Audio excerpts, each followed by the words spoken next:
এখন আমি বানাবো দই এঁচোড়। তো এঁচোড়টা কেটে নিয়েছি, এঁচোড় আলু কেটে সেদ্ধ করে নিয়েছি নুন হলুদ দিয়ে। এবার আমি তরকারিটা বানাবো। তো কড়াইটা বসিয়েও দিয়েছি, গরমও হয়ে গেছে, তেল দিয়ে দিচ্ছি।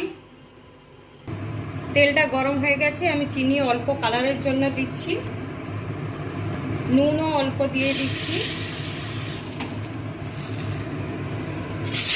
টমেটো দিয়ে দিয়েছি, পেঁয়াজের বাটাটা দিয়ে দিচ্ছি।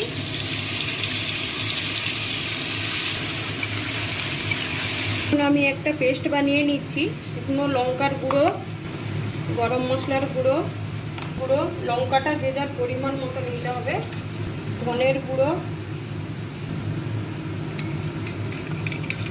মধ্যে আদা রসুন একসঙ্গে মিশিয়ে নেব।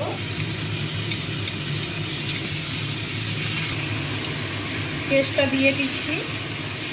মশলাটা আমার কষানো হয়ে গেছে, এবার এঁচোড় আলু আমি দিয়ে দিচ্ছি একসঙ্গে।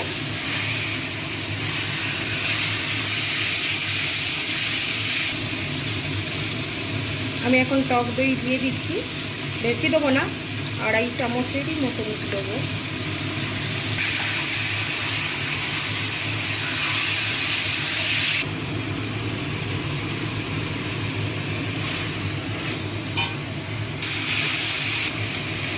কষানো হয়ে গেছে, আমি জলও দিয়ে দিয়েছি।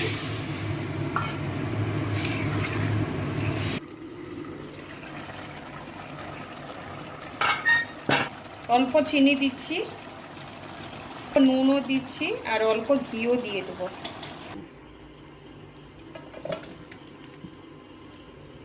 আমার কমপ্লিট হয়ে গেছে দই এঁচোড়। এটা ভাত, রুটি, পরোটার সঙ্গে খেতে দুর্দান্ত লাগে।